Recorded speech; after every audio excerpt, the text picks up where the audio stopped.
Muy bien, hermano, buenos días. Buenos días. Buenos días. Vamos a cruzar el Jordán esta mañana. Así que vamos a meternos en el río y vamos a cruzar el Jordán, y para eso tenemos que ir con alguien. Así que vámonos todos. ¿Con quién? Para cruzar el Jordán tenemos que ir con quién. Vamos con Josué. Así que vamos a Josué, capítulo 6.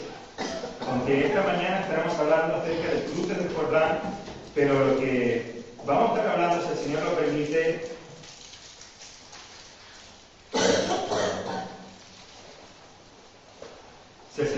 lo que vamos a estar hablando esta mañana es el cruce del Jordán. Pero lo que vamos a estar viendo durante varias semanas, si el Señor nos lo permite, es la toma de Jericó.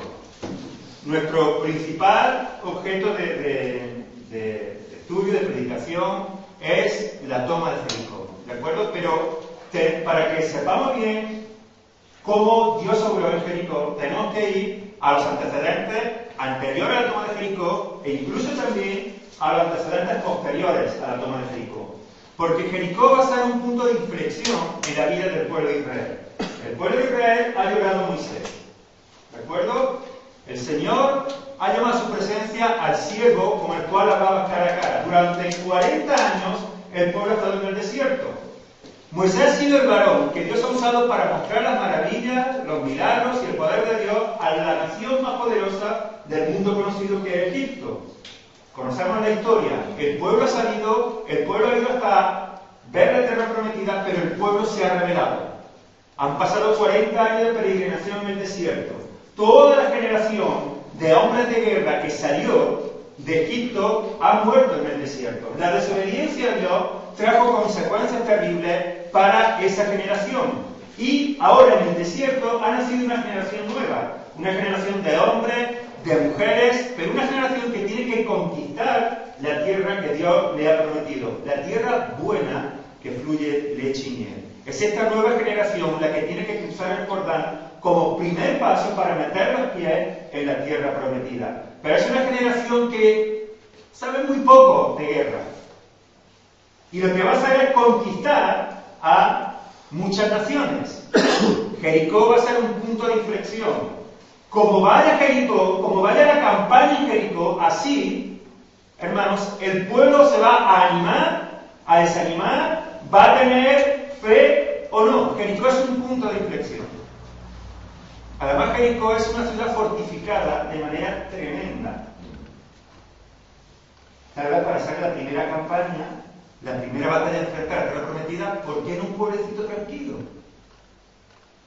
¿Por qué no algo más asequible? ¿Por qué una ciudad murallada, donde los espías dijeron sus murallas llegan hasta el cielo?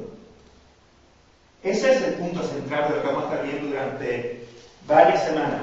Pero, vuelvo a repetir, hermanos, necesitamos ver primero lo que ocurrió antes y también lo que ocurrió después, para entender lo que Dios hizo en Jericó. Y lo primero que hay que hacer es cruzar el Jordán. Eso es lo primero que hay que hacer.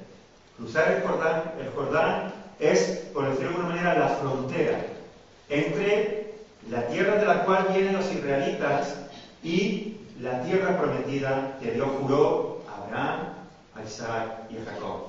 Por fin, después de muchos años, después de cientos de años, el pueblo va a meter sus pies en la tierra que había jurado a sus padres.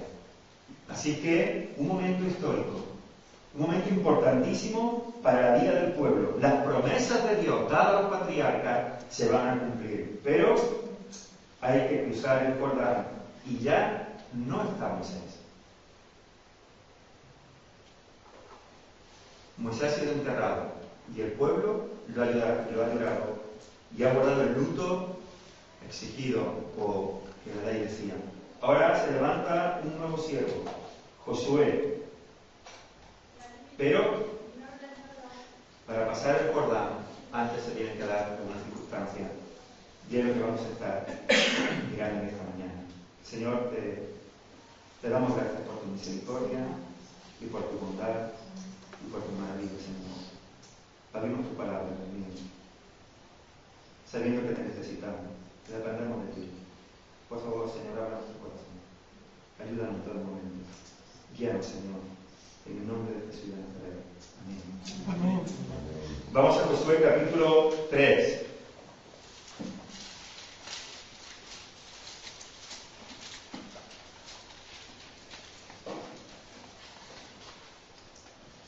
Dice Josué capítulo 3.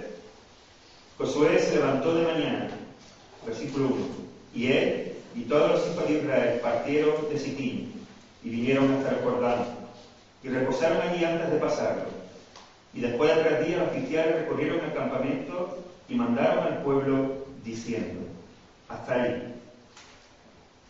Antes de que el pueblo vaya a emprender, repito, la primera campaña militar, que es la toma de Jericó, antes de que el pueblo vaya a poner sus pies en la tierra prometida, antes de que entren en la tierra que fluye leche y miel, hay que cruzar el Jordán. Y Dios va a enseñar al pueblo algo de suma importancia en este cruce del Jordán. Algo que va a ser vital para ellos, vital para comenzar la conquista. Algo que no van a olvidar ni ellos ni sus hijos. Todo esto lo vamos a estar viendo durante estas semanas. Algo que no vamos a olvidar nunca, que le va a servir, que le va a enseñar, que incluso le va a alentar, le va a servir de estímulo, de motivación, de arenga. Algo importante. Pero cruzar el Jordán no es fácil. Primero hay que meter los pies en el agua, tienes que cruzar el río, y esto ya de por sí acarreaba serias dificultades. La empresa, hermanos, es grande. Lo que hay que acometer puede asustar. En medio de ellos hay un gran río que en ese tiempo, si podemos verlo en el versículo 15, nos dice que era el tiempo donde el Jordán estaba más crecido, incluso se desbordaba. El versículo 15 dice que cuando los que llevaban el arca entraron en el Jordán y los pies de los sacerdotes que llevaban el arca fueron mojados a la orilla del agua, porque el Jordán suele desbordarse por toda su orilla todo el tiempo de la siega. Así que ese era el momento donde más agua confluía en el Jordán. Primero tenían que enfrentarse ante la dificultad de la medida y del agua que el Jordán transportaba, desbordado por todas partes. Lo segundo, hermano, era que eran casi 2 millones de personas, casi 2 millones de personas, con su ganado y posesiones, las que debían de cruzar. 2 millones de personas, hermano, para cruzar un río que se ha desbordado. Porque, hermanos, una cosa hay que hacer sí o sí, y es cruzar. El pueblo no se puede quedar ahí. El pueblo no puede volver atrás. Porque ya han sabido lo que significa que Dios diga tira para adelante, vea la tierra que yo te he dicho, y que el pueblo diga no. Porque tenemos temor. Porque aquella gente es gente grande. Ahí están los hijos de Aná, ¿os acordáis? ¿Os acordáis del informe que dieron los 10 espías? Volver atrás es una tragedia. El pueblo ya ha aprendido que volver atrás significa morirse en el desierto. No avanzar a los planes que Dios tiene por delante significa finalmente morirte y quedarte en el lugar donde ahí estás. Así que el Jordán hay que cruzarlo, sí o sí. Marcha atrás ya no se puede dar. Pero el río se ha desbordado por todas partes. Y son 2 millones de personas que tienen que añadirle ganado, enseres, posesiones, mujeres, niños, ancianos, hombres que seguramente algunos de ellos necesiten ser transportados. ¿Qué vamos a hacer? A lo mejor no tanto ancianos, porque como murió toda la generación, la mayoría tal vez serían jóvenes, pero seguramente entre ellas las mujeres encintas. 2 millones de personas, otro recién nacido. También haya ganado que hay que llevarlo en brazos, porque está también recién nacido, hay que cuidarlo, tienen que entrar a la tierra prometida con todo eso. Dios le ha dado todo eso. El arca, el tabernáculo, todo tiene que cruzar el Jordán. 2 millones de personas, hermanos. Además, el cruce debía de hacerse en un solo día, mientras había luz. Porque, hermano, cruzar el Jordán de noche, cruzar un río de esas dimensiones, 2 millones de personas, eso no se cruza en una hora. Ni en 2. Y si somos como algunos de nosotros, o de vosotros, que mete el pie en el río Miguel y se ha congelado al instante, soy difícil. Que bautizarlos tenemos que orar doblemente para que no se nos congele y luego para dar gracias al Señor. Y luego está el río en sí mismo, todo lo que conlleva. Y hay que hacerlo en un solo día, no se puede esperar. El río hay que pasarlo. El Señor ha dicho a Josué que se levanten y que crucen el Jordán. Este ha sido el mandato del Señor. Bien, hermanos, ¿cómo se prepara una campaña de estas características? ¿Cómo podemos tener éxito en esta empresa? Porque todos vamos ahí y todos tenemos que cruzar el Jordán. Seguramente, hermanos, es muy posible que entre 2 millones de personas, tal vez algunos pensaran que aquello era algo imposible. Hermanos, yo no quiero alegorizar este texto. Lo que yo no quiero es que nosotros entendamos que lo que está diciendo, que lo que nos cuenta Josué 2 es que nosotros no. Lo que yo quiero es que veamos el texto y apliquemos la enseñanza que podamos sacar. No que el texto está diciendo esto, porque no quiero alegorizar un texto. ¿Me explico, hermanos? Pero sí quiero que saquemos las enseñanzas que podemos ver y aplicar en nuestra vida en cómo el pueblo cruzó el Jordán. Pero hermano, ¿verdad que cuando tenemos que emprender algo grande se nos tiemblan las piernas? A veces. ¿Cierto?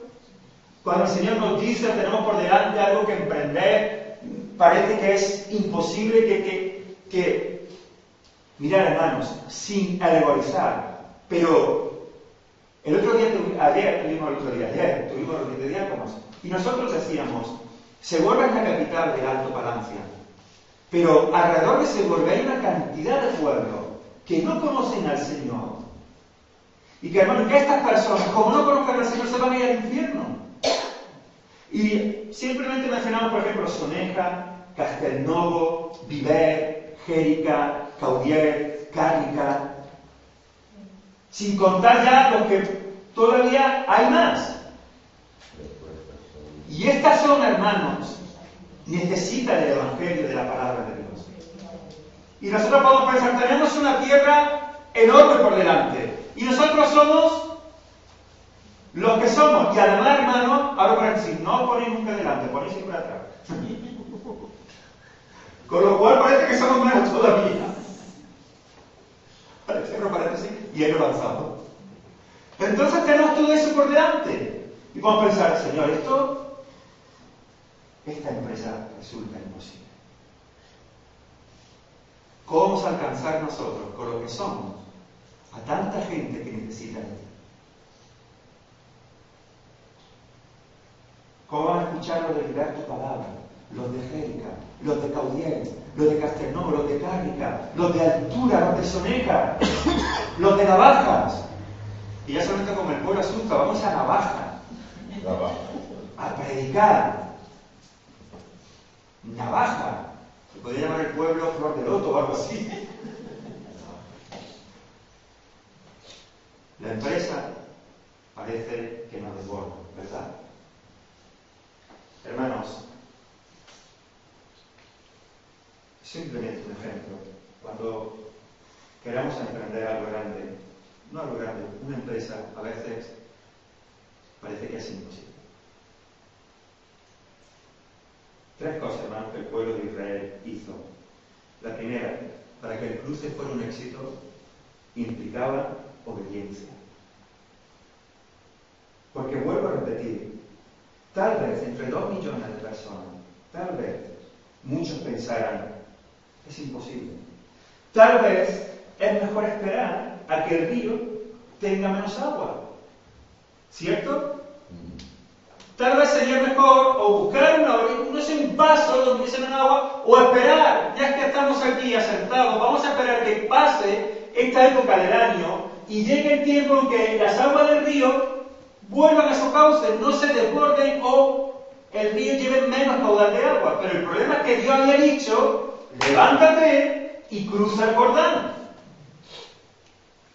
No levántate y mira a ver cuándo tú crees que puedes cruzarlo. Dios no había dicho eso. Dios le había dicho a Josué, Josué, levántate y con todo este pueblo cruza el Jordán.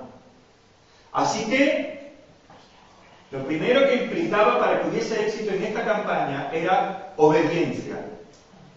Pero vuelvo a repetir, tal vez, a lo mejor sería que primeramente fueran los soldados. Que vayan ellos, que conquisten y luego entonces que pasen las mujeres, los niños, el ganado y todo lo demás. A ver, ¿por qué todo a la vez? Hermano, porque son un solo pueblo. Y porque Dios ha dicho todos. Pero todas estas voces, o todos estos pensamientos, en medio de 2 millones de personas, pudiera ser, es probable que estuvieran. Por eso digo, hermanos, que lo primero implicaba obediencia. Hermanos, a veces nos cuesta que una sola persona obedezca. 2 millones. Vale, quita a los niños, que finalmente hará lo que los padres le digan. Pero, ¿me explico? Obediencia. Obediencia, hermanos, primeramente al Señor. Sin duda alguna. Hermanos, cuando Dios habla, cuando el Señor habla, cuando Dios quiere mostrar algo a su pueblo, cuando quiere enseñarle algo, cuando ha trazado un camino a seguir, cuando ha dado una orden, cuando ha dicho haréis esto, cuando ha ordenado algo, a nosotros lo único que nos toca es obedecer. Eso es lo único que nos toca.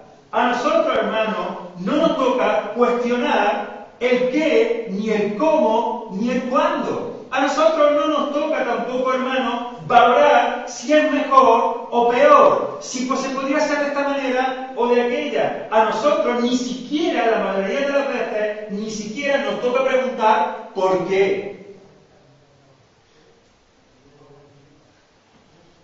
Cuando el Señor habla, cuando Dios ha trazado un camino, cuando Dios le ha dicho a Josué, ve y mata a los oficiales y que digan a todo el pueblo, levantaos porque hay que cruzar el Jordán, cuando Dios ha pronunciado, se ha pronunciado, entonces lo único que nos toca a nosotros es obedecer, porque nosotros, hermanos, clamamos y alabamos y cantamos que el Señor Jesucristo, que el Dios Padre, que el Espíritu Santo, que Dios es nuestro Señor y Rey.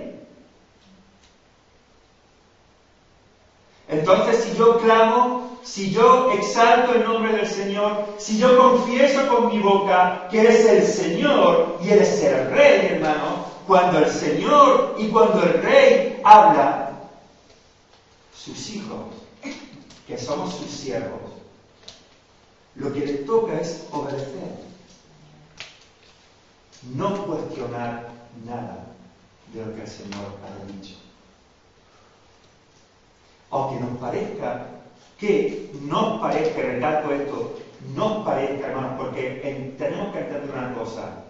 Nuestro parecer y nuestras opiniones nunca van a ser mejores que las del Señor.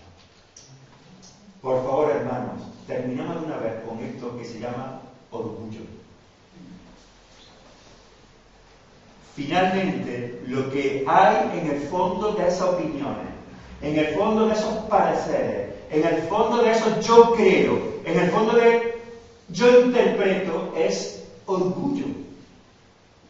Si Dios dice que cruzar el Jordán, da igual que el río esté crecido, da igual que Dios haya dicho todos a la vez, da igual que sean 2 millones de personas. Aquí la cuestión es ponerse en pie y tirar para el Jordán.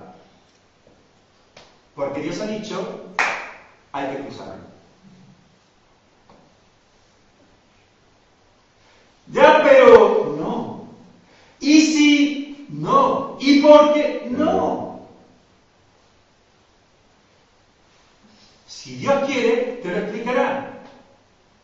si Dios no quiere, no te va a decir ni mu. Porque vuelvo a repetir, a nosotros lo que nos toca, lo que honra al Señor, es que obedezcamos. Amén.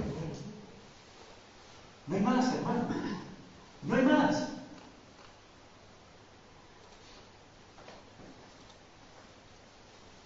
Así que nos ponemos en pie y empezamos a quitar las tiendas, a recoger a nuestros hijos, a atar llenos enseres a la burra, al camello o al caballo o lo que haya, a juntar a los polluelos, a juntar al ganado, a decir a la familia que se preparen porque Dios ha hablado.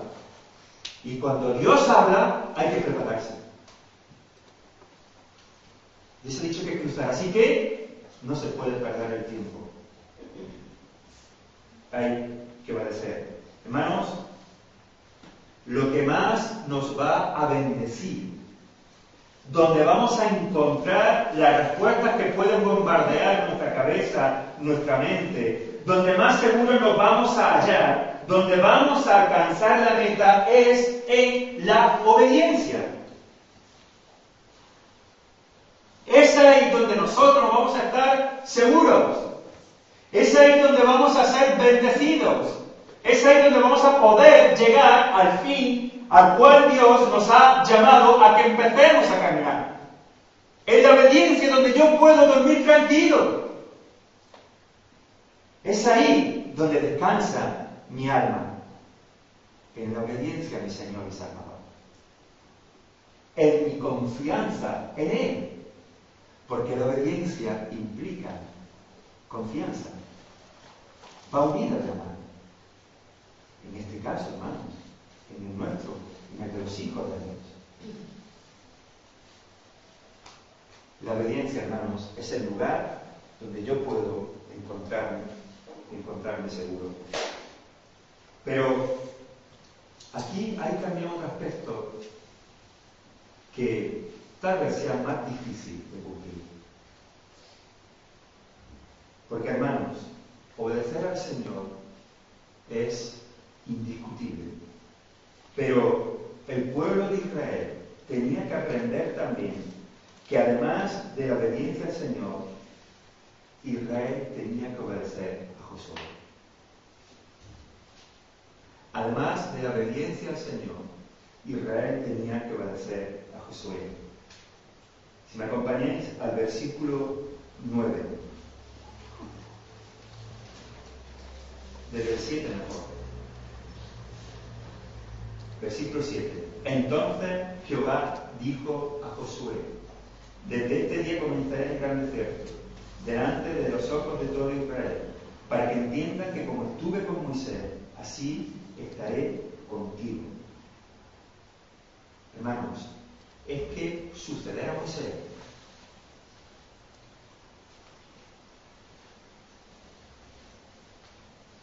para que lo entendamos, voy a explicar un poco a los frutos, hermano. Si yo soy Josué y tengo que suceder a Moisés, esto es un marrón. ¿Me explico? Porque, jolín, es que Moisés se plantaba delante del hombre más poderoso de la tierra, que era Faraón, y le decía que a veces salía el pueblo. Y Faraón decía que no. Y Moisés decía, por las costas. Y venía un ataque de las costas y arrasaba el país. Y Moisés iba y decía a Faraón, que deje salir el pueblo. Y Faraón decía, que no. Y entonces Moisés decía, pues granizo.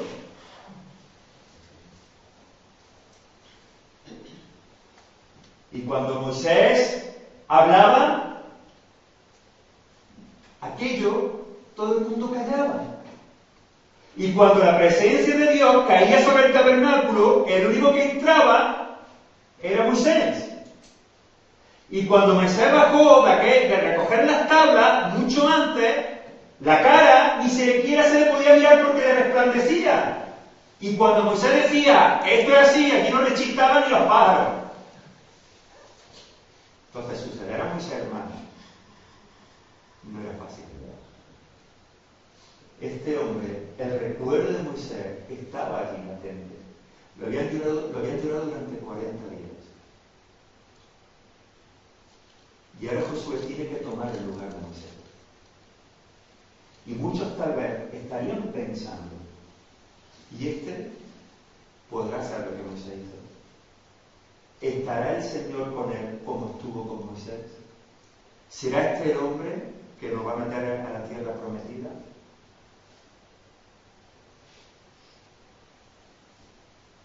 Hermanos, las comparaciones siempre van a ser odiosas.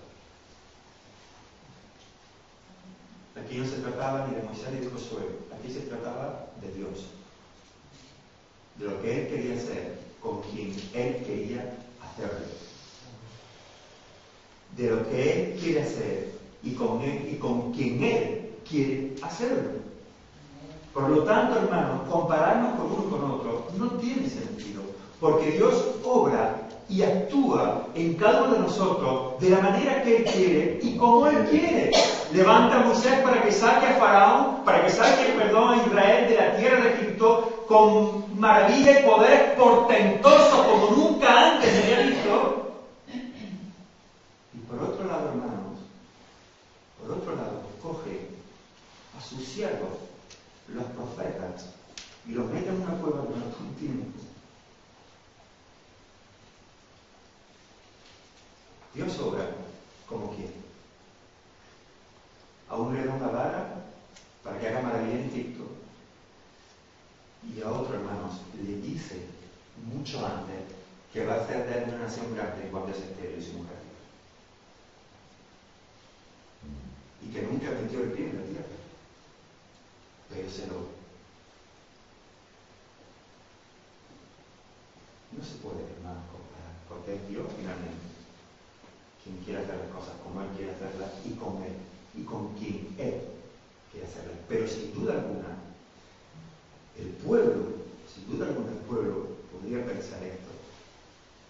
Moisés ya no está, pero Dios le dice a Josué, le está diciendo a Josué, tranquilo, porque como estuve con Moisés, así estaré contigo. Desde este día comenzaré a engrandecerte delante de los ojos de Israel, para que entiendan que como estuve con Moisés, así estaré contigo. Tú, pues, mandarás a los sacerdotes que lleven el arca del pacto diciendo, cuando hayáis entrado hasta el borde del agua del Jordán, pararéis en el Jordán. Y Josué dijo a los hijos de Israel, acercaos y escuchad las palabras de Jehová vuestro Dios.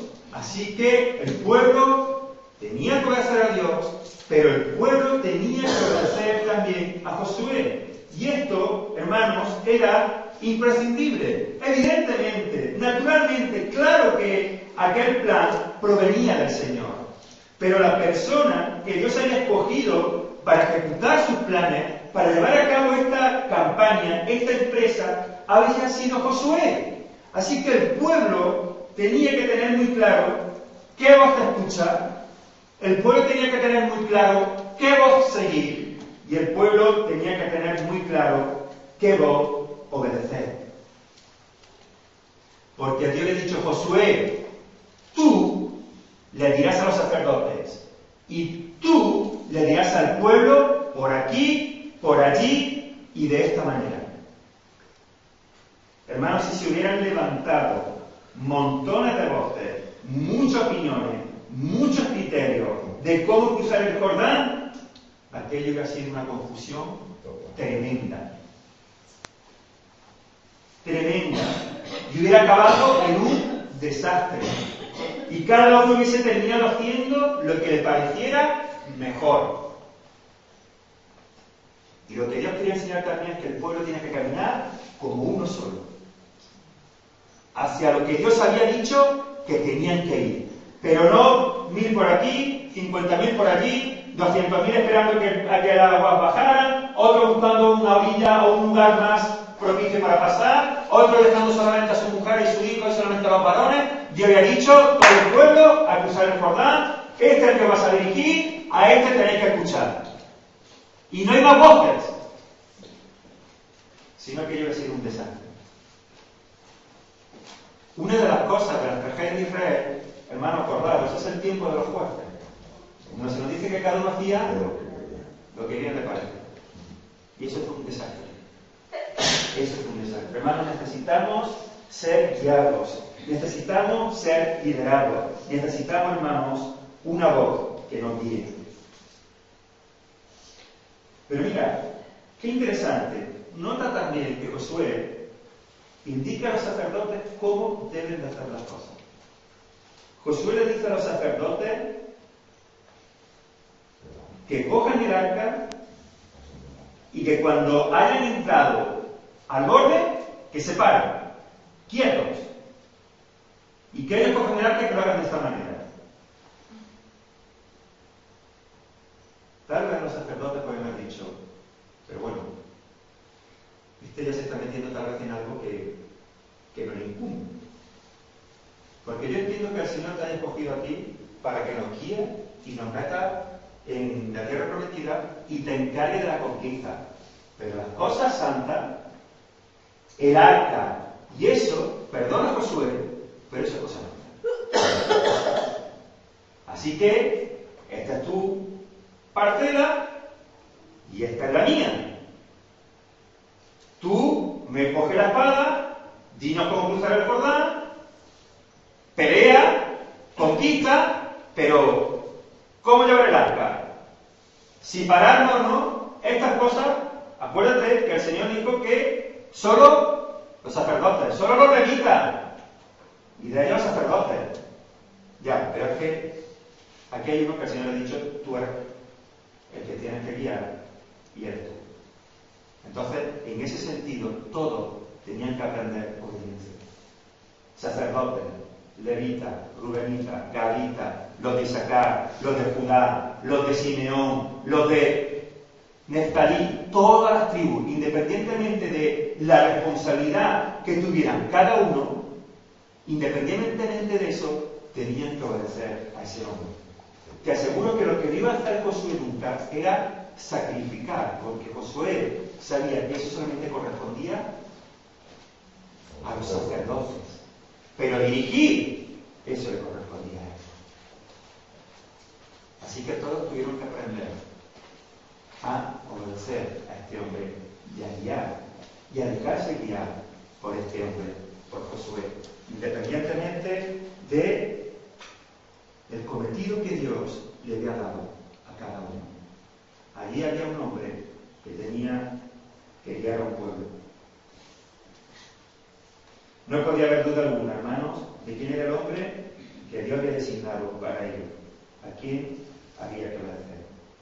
Pero naturalmente, hermanos, naturalmente, esto radicaba no en Josué, sino en el respaldo que Dios daba a su siervo de la vida, hermanos, de santidad que Josué llevaba delante de su Dios.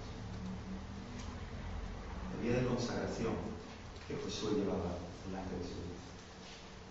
Hermanos, sin el respaldo de Dios, Josué solamente hubiera sido un hombre normal y corriente. Con el respaldo de Dios, Josué era un líder que iba a meter a todo un pueblo a la tierra prometida. Y esto no se podía hacer sin que Josué tuviese el respaldo y la autoridad delegada por Dios.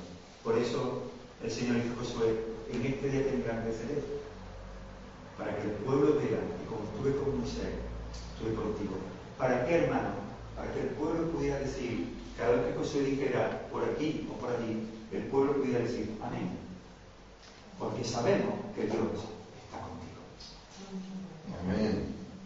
Nos aseguro que si no el pueblo iba a decirle a Josué, está ahí. Entonces Dios engrandeció a Josué delante del pueblo. Hermanos, para que hubiera éxito en la campaña, primero, obediencia. Segundo, disciplina. 2 millones de personas. Hermanos, ¿sabéis lo que es poner de acuerdo a 2 millones de personas? Solamente os pondré un ejemplo. Hermanos, el día 15 de marzo nos vamos al campo. Y allí vamos a comer.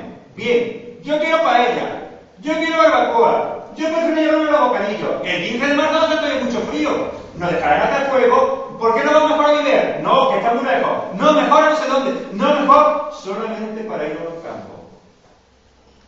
¿Me explico? Vale, paella. Yo de pollo. No, yo quiero de verdura. No, yo... Pero allí no hay baño. Y solo para ir al campo, que vamos a pasarlo bien. Si tuvieron que cruzar el Jordán para meternos en tierra del enemigo, ¿qué haríamos? Ahora que nos quitamos de en medio, nosotros vamos cada uno a su lado. ¿Me explico? ¿Sabéis por qué las madres dicen, hoy vamos a comer esto y esto es lo que hay? Porque como preguntasen a los hijos qué queréis comer hoy, no comieron. Yo quiero pasta, pero macarrones. No, yo quiero espagueti. Que macarrones, no, yo quiero, no. Bueno, tiene que haber alguien que diga así. Así. Y se acabó.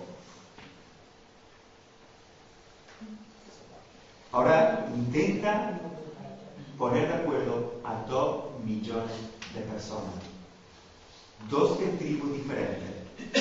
Con sus responsables, con sus príncipes que llamaban, príncipes de cada casa, con los líderes de cada casa.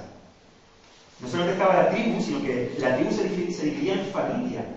Y cada familia tenía un líder, un príncipe por familia. Ahora ponga todos esos de acuerdo.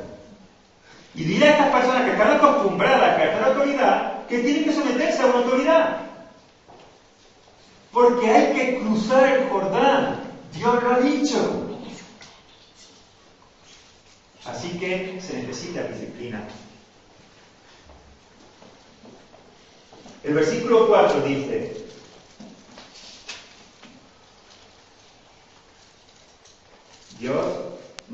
Josué manda a los oficiales para que el pueblo se levante. Y ahora dice cómo tienen que ir. El 3 dice: y mandaron al pueblo diciendo, cuando veáis el arca del pacto de Jehová vuestro Dios, y los levitas sacerdotes que la llevan, vosotros saldréis de vuestro lugar, y marcharéis en pos de ella, a fin de que sepáis el camino por donde habéis de ir. Por cuanto vosotros no habéis pasado antes de ahora por este camino. Pero entre vosotros y ella, es decir, entre el arca, pero entre vosotros y ella, hay una distancia como de 2000 codos. No os acerquéis a ella. Bien. ¿Una manía, hermanos? ¿O una forma disciplinada de que 2 millones de personas pueden cruzar un menor camino? Mas la disciplina es una aliada hermosa para acometer los planes que Dios nos muestra y para acometer aquellos planes que nosotros mismos nos imponemos o queremos realizar. La disciplina es una aliada hermosa. Sin duda alguna, hermanos, para el pueblo de Israel esta disciplina era indispensable. No se pueden cruzar 2 millones de personas al río cada uno como quiera. Tú imagínate a Josué. Bueno, hermano, bueno, Israel, como somos tantos, y como es muy difícil que nos pongamos de acuerdo, cada uno que pase el río como quiera. ¿Te imaginas? 2 millones de personas. Te aseguro yo que muchos se hubieran ahogado. Seguro.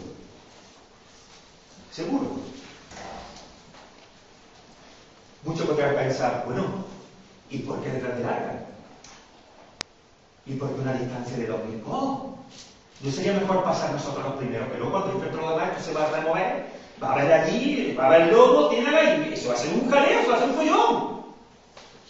Además, estos vecinos, como lentos que son, vamos, yo detrás de esta gente no voy. Y al lado de este hermano, solo que cruzar el río al lado de este hermano, todo el día, Que no. Tú tira para adelante. Tú no esperas el arca, tira para adelante.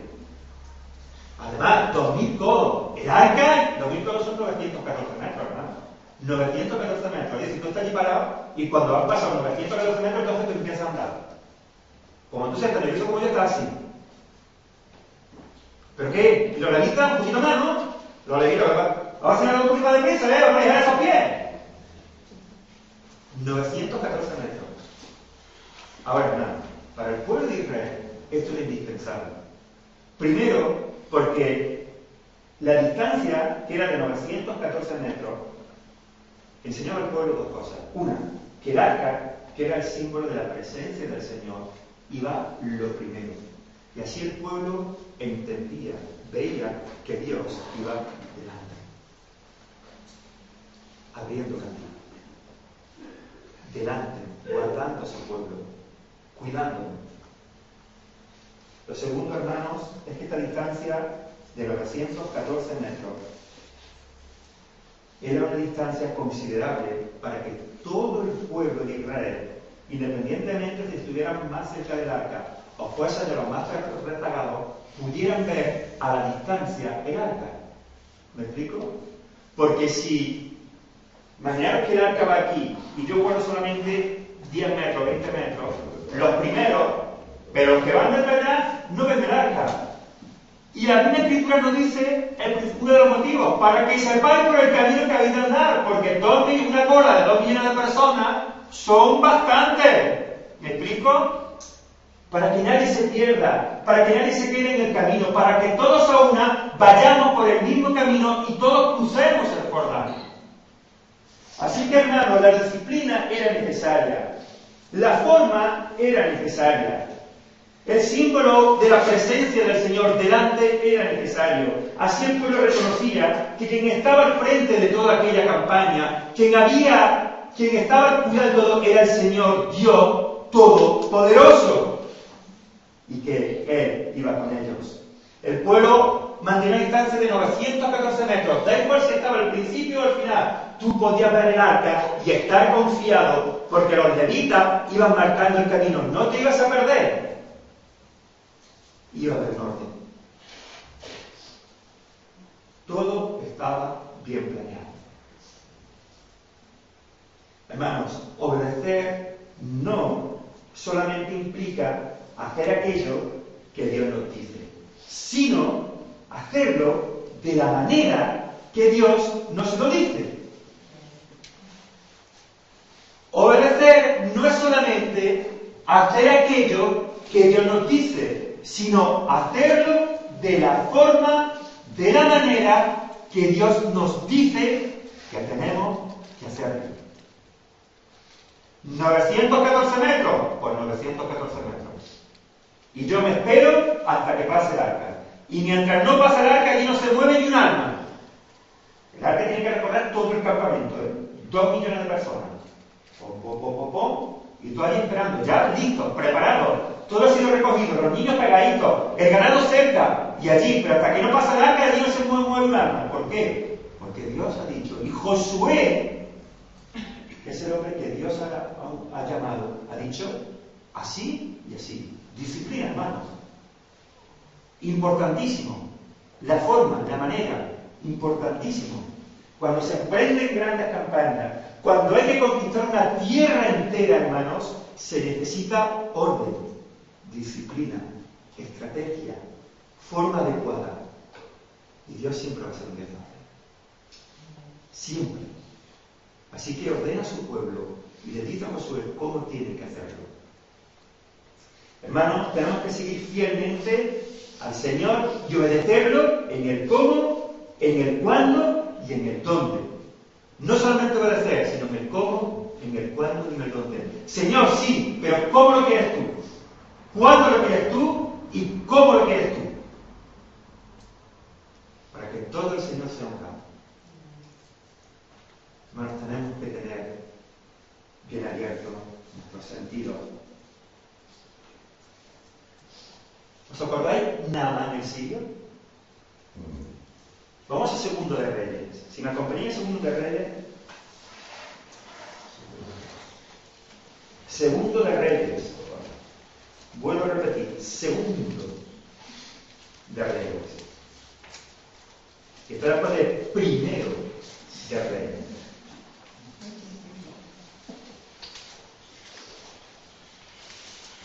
Y antes que primero descargó.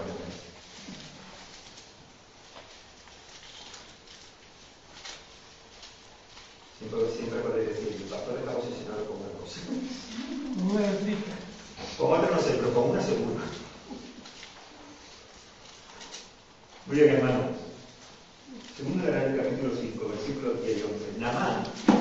Naamán es general del ejército sirio. Y el rey sirio le ha dicho al rey de Israel que le va a mandar a su general que tiene lepra para que sea sanado. El rey de Israel toma esto como una provocación del rey de Siria, porque el rey de Israel dice, ¿y cómo voy a sanar a su general? Esto que me pide el rey de Siria solamente es una ocasión que él quiere para venir y destruirme. Lo toma como una provocación. Claro, imagínate que un rey le dice a otro, oye, te mando al general y me lo tienes que sanar de cáncer, y como no me lo sanes, te voy a dar por pelo. Entonces, el profeta Eliseo va al rey y dice, rey, ¿qué ocurre? Mándale a mi Naamán. El Señor nos va a dar una respuesta, seguramente no. El Señor nos va a dar una respuesta. Así que mándame a Naamán. Naamán va a ver a Eliseo. Y mira lo que dice el versículo 10 y 11.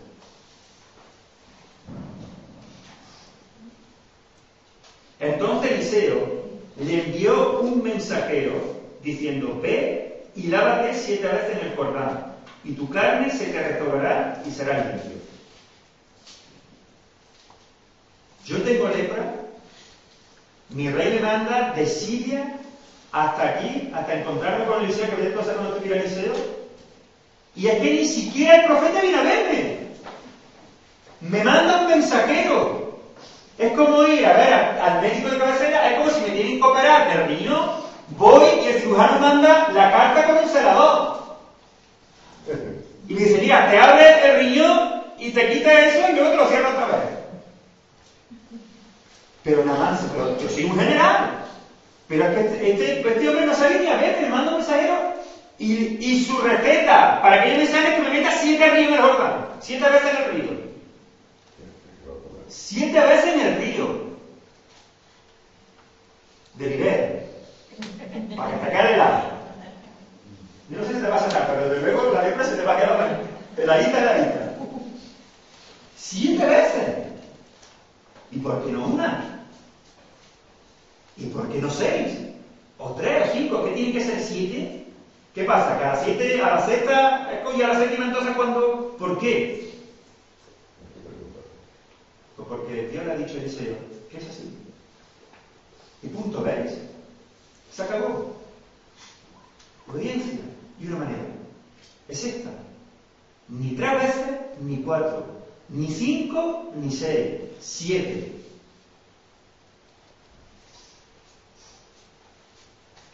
Lávate 7 veces en el Jordán. Y no en otro río, en el Jordán. Y tu carne se te restaurará. Entonces viene Naamán.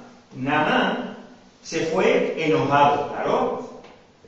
Claro, porque mira, se fue enojado diciendo, he aquí, yo decía para mí, claro, él esperaba otra cosa diferente, otro trato. A lo mejor esperaba allí, ¿qué te digo yo?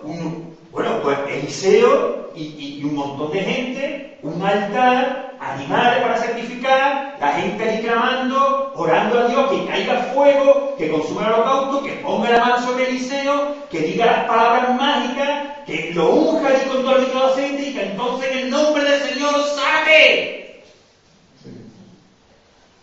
Un hombre salió con una carta que estaba 7 veces corrido. Que lo que tengo es lepra, que se me cae la carne, que me corto y no me entero, que voy dejando el trozo bien por todos lados. Lepra. Y tú me dices que me laves 7 veces.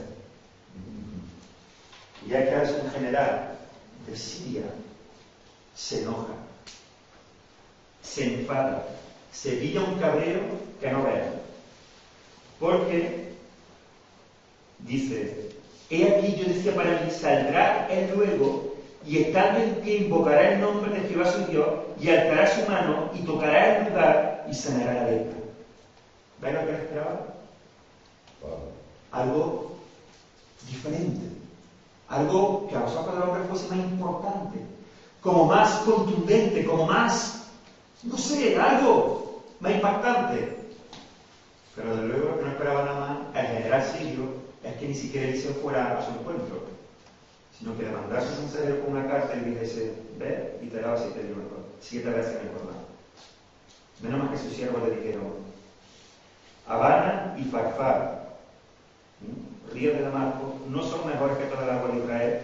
Fíjate, ¿ves? ¿No son estos ríos mejores que toda el agua de Israel? Si me lavaran en ellos, ¿no seré también limpio? ¿Qué pasa? ¿Que tiene que ser aquí? Y se volvió y se fue enojado. Mas sus criados se le acercaron y le hablaron diciendo: Padre mío, si el profeta te mandara alguna gran cosa, ¿no la haría?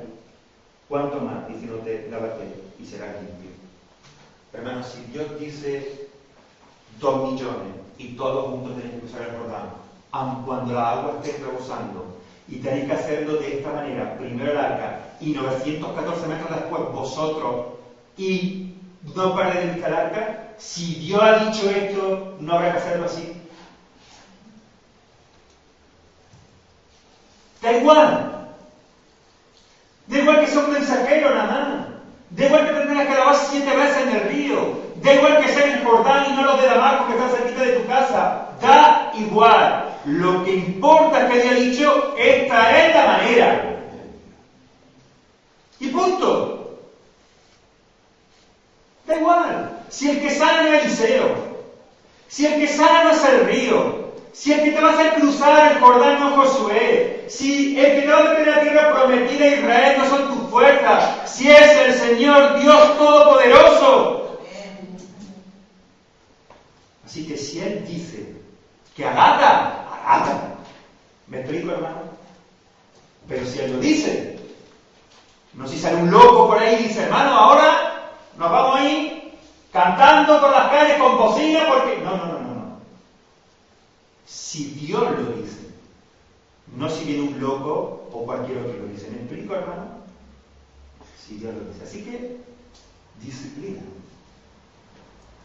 No vaya a ser, hermano, que el Señor nos diga algo a nosotros. Esperemos grandes y mayores cosas u otras formas diferentes y nos vayamos enojados cuando la sanidad para nuestra vida se encuentre en cómo hay que hacerlo. Porque Dios ha dicho así. ¿Me explico, hermano? Porque Dios ha dicho así. Ni siquiera se trata de las 7 veces. Se trata de que Dios ha dicho 7 veces. Y ha usado a su profeta Eliseo para que sea de esa manera. ¿Por qué para ser salvo? Vamos a preguntarnos, ¿por qué para tener una vida bendecida? ¿Por qué para llegar a Dios es necesario venir a Cristo, confesar mis pecados, arrepentirme y vivir una vida que le honre? Porque Dios ha dicho, porque Jesús ha dicho: yo soy la verdad y la vida. Y esta es la manera. No hay otra. Es esta. Puedes vivir como tú quieras. Tiene que ser como Dios ha dicho. Así que el arca pasa, estamos todos preparados, hermanos, dejamos los 914 metros y nos vamos todos detrás del arca. Y por último, hermanos, ya os doy la esperanza de que vamos a terminar esta parte, para que el cruce, hermano, fuera un éxito, implicaba santidad. Santidad, hermanos. El versículo 5 dice lo siguiente: y Josué dijo al pueblo: santificaos, porque Jehová hará mañana maravillas entre vosotros. Josué, hermanos, Josué está hablando de una purificación espiritual. Hay comentarios que dicen que él no está diciendo tanto una purificación de ritual de lavamiento, sino más bien una purificación espiritual que busca relacionarse bien con el Señor por medio del examen personal, del arrepentimiento, de la confesión de pecado, de la súplica de la limpieza. Una santificación del Señor, mi corazón está preparado. Señor, limpia todo lo que estorba tu obra en mi vida. Limpia, Señor, quita de mí todo aquello que pueda estorbar, que tú hagas maravilla en mi vida y en medio de mis familiares, Señor, en medio de mi iglesia, en medio de la iglesia donde tú me has puesto, de tu iglesia, Señor. Hermanos, a fin de que experimentemos la maravilla del Señor, necesitamos estar en las condiciones espirituales adecuadas, para que tú y yo veamos las maravillas del Señor, para que tú y yo veamos esta iglesia crecer en el Señor, para que tú y yo veamos al Señor obrar de manera poderosa en nuestra vida, en la congregación, en el Alto Palancia, para que podamos ver las vidas de Segorbe, de Jérica, de Viver, de Castelnovo, de Cárica, de Altura, de Navaja, y hasta donde el Señor nos lleve, para ver esta vida impactada por el poder del Evangelio. Salva, hermano, el poder ser de impacto y ser hombres y mujeres con denuedo y poder para predicar su palabra, para que el nombre de Dios sea puesto en alto en toda la zona del Alto Palancia. Tú y yo necesitamos vivir en santidad. Y la iglesia necesita vivir en santidad. Y tú y yo formamos la iglesia. ¿Entiendes? Santificados porque el Señor va a estar entre vosotros con maravilla, y para que Dios, su presencia, obre con maravilla en medio nuestro, para que Él obre en nuestro medio de manera poderosa, tenemos que estar preparados para poder recibir lo que Dios tiene. Obediencia, disciplina, preparados. Israel, prepárate para que Dios obre maravillas. Mas obrará Dios maravilla en medio de un pueblo lleno de contaminación, lleno de las cosas del mundo, lleno de inmundicia, lleno de envidia, de murmuraciones, de quejas, o de falta de disciplina, de amor, de prioridades. ¿Hará el Señor maravilla en medio de un pueblo así? No. No lo borrará del mapa, hermanos, por amor de su misericordia, porque somos hijos suyos. Pero sin duda alguna no veremos las maravillas de Dios. Y hermano, te aseguro que Dios tiene mucho más que hacer en medio nuestro, y aquí en el Alto Palacio, y aquí en esta nuestra iglesia, en su iglesia. Pero para ello, hermanos, necesitamos estar preparados. Josué le dijo al pueblo, preparaos porque Dios va a hacer maravilla entre vosotros. Pero tenéis que estar listos, santificados, levantaos de cruzar el Jordán. Bien, eso está bien. Nos levantamos, obedecemos. Josué ha dicho, levantaos, Dios ha dicho que hay que cruzar. Bien, vamos. Obedecemos. Hay que hacerlo de esta manera. Los 914 metros, después, bien, disciplina. Pero ahora llega el momento crucial. Hay que cruzar y las aguas están ahí. Todo se ha hecho conforme Dios ha dicho. Los sacerdotes, los levitas llevan el arca, ya han metido los pies en el río. Pero ahora, ¿qué pasa con la agua? Los 914 metros han dejado el pueblo, tiene detrás 2 millones de personas, todo está listo. Ya ve que ahora es cuando viene el milagro, es cuando viene lo sobrenatural. Pero, ¿estáis santificados? ¿Estáis listos preparados para ver las maravillas de Dios, para que Dios obre maravillas en medio nuestro? Porque si hemos hecho todo lo de antes, hemos dejado la distancia, hemos salido, pero no estamos santificados. Las aguas se quedarán en su sitio. La maravilla de Dios no la veremos.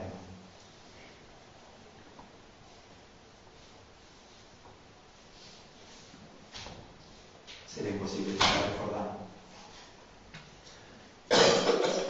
Sería imposible. Así que, hermanos, debemos de estar bien afilados. Bien afilados. Los sentidos bien aguzados. El corazón dispuesto. La mano preparada. La rodilla en su lugar. Dispuestas.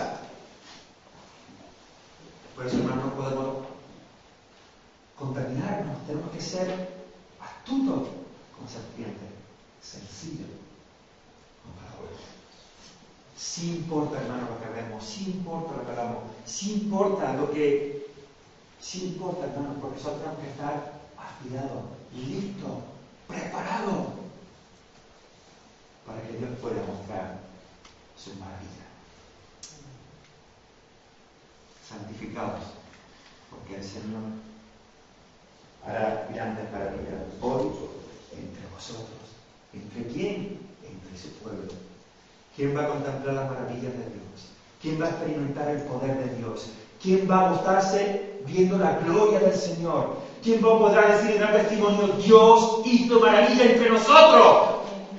Aquellos que estaban preparados y santificados para que Dios obrara. Aquellos podrán contar a su Hijo, nosotros vimos la maravilla de Dios. Y ahora están frente al Jordán. Al otro lado, el cananeo, el eteo, el jebuseo, el gergeseo, el heveo y el fereceo y todos los feros. Allí están, al otro lado del Jordán. Las aguas aún están desbordadas. Y al otro lado están todas esas naciones, más fuertes y más poderosas de Israel. ¿Y ahora qué va a pasar? Pues eso, hermano, lograremos esa noticia. Sí, Señor. Obediencia, disciplina, santidad. Que el Señor nos bendiga.